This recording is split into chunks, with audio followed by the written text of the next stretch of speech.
The guy sitting across from me is younger, and he's handsome. He's wearing a uniform, which we can agree is very hot, and we're having a really good conversation. I'm eating tapioca pudding, my favorite, and I remember thinking, if my circumstances were just a little bit different, I would have loved to explore this connection with him. But then the buzzer goes off to signal that it's outdoor supervised hula hoop time, and I'm reminded that I'm in the psych ward as a patient, and he is my nurse. Whoops, sorry, surprise, how did she get here? Walk with me, stay seated. So, I was living in Los Angeles, and I was paying $1,900 in rent to live with 5 adult roommates. One of them was a literal paparazzi. That job still exists. Another was a Coke dealer whose license plate said, "No fatties." It was time to move. So I have 2 choices. One is a lovely Craftsman house in Highland Park with 2 women in their 40s, but the rent is expensive, and I have to sign a year-long lease, which I haven't done in over a decade. I am the fuckboy of housing. I do not want to commit. The other is a group of 6 20-somethings in East Hollywood, but it's month to month. Don't worry, I go with the Highland Park house because I'm trying to grow into stability. But right after signing the lease, something happens that changes everything. The 20-somethings call me, and they tell me 2 things. First of all, that they chose me. I'm not gonna lie, it felt really nice to be picked. And second, and more importantly, that they have just purchased a trampoline. I feel like you aren't with me enough on that. They have just purchased a trampoline. Thank you. The rest of you, screw you. I don't need you for this. Clearly, I have made a huge mistake. I'm not ready for the responsibility of the Highland Park house. I don't know what to do. I don't know what to think. I start to have a panic attack, and I don't stop. 3 days go by where I can't eat, I can't sleep, I can't think. I'm hyperventilating, I'm sobbing, I'm suicidal, and you might be like, whoa, bitch, that's like a crazy reaction to have to a decision you made. To which I'd say, according to the DSMR, it technically is crazy, that's right. I somehow didn't know that I was pathologically anxious at the time, I just thought I was Catholic, so. I go into the ER, and the nurse explains to me that if I need the extra supportive medication, we agree, I do, right? I can go into the psych ward, check in, see the psychiatrist first thing, get some Ativan, and check out. But, and she tells me this is so important, when you get to the psych ward, the first thing you should not say is, "I'm here for Ativan." But I wasn't listening to her because I have ADHD. I was a little distracted, huge mistake. I confer with family and friends, and we agree. I have lost the plot, and I need somebody else to take charge of my safety and well-being. So I decide to check in. I give them all my things. I hand over my phone, my hair ties. What am I gonna rubber band myself to death with this? Give me a fucking break, you know? And they give me a yellowish beige set of clothes to wear. Not my color. I think we can all agree I'm a soft summer palette. And they roll me up to the 4th floor. I awake at 6 a.m. to shrieking. I'm corralled to breakfast where I explain to the new nurse in charge of me, I just need to see the psychiatrist, get Ativan, be on my way. He dismisses me. He tells me there's no way that's gonna happen. He tells me the upstairs psych ward doesn't coordinate with the ER. Excuse me, the fuck? I'm shuffled into group therapy where the social worker tells us to go around and say why we're there. And people are going through serious stuff. I mean, there's one woman, she's still high on PCP, and she says that a few hours earlier, she stole a car, drove it into a building, and punched a cop. And honestly, kind of iconic.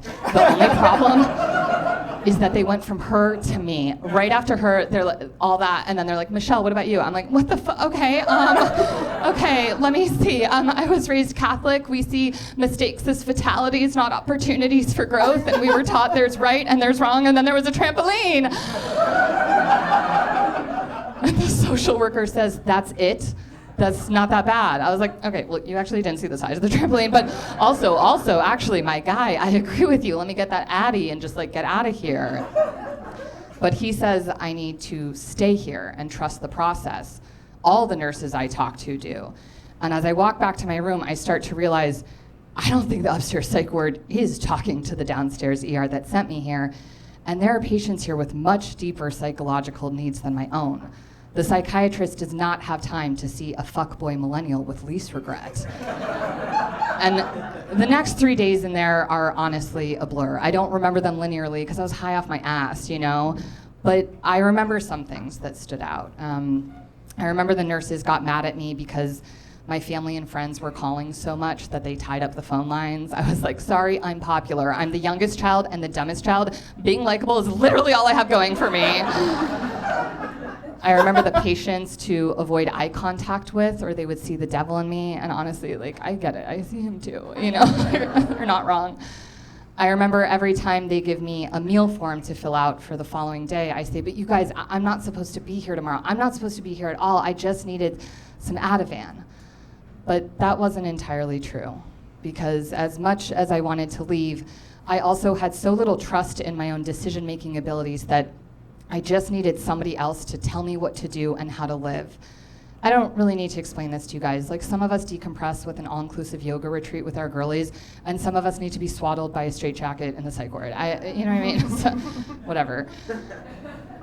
Okay, whatever. So I'm assigned a new warden, Nurse Dylan, and he's the hot one from the top of the story. And I tell him, you know, I'm in here for a panic attack that I couldn't manage, which is kind of ironic because I work in mental health crisis prevention. Did I tell you guys that? Did I bury that? I buried the lead. Can you imagine? I worked for a suicide prevention line. People would call me. They were like, I'm going to kill myself. I was like, don't do it, girl, unless we go together.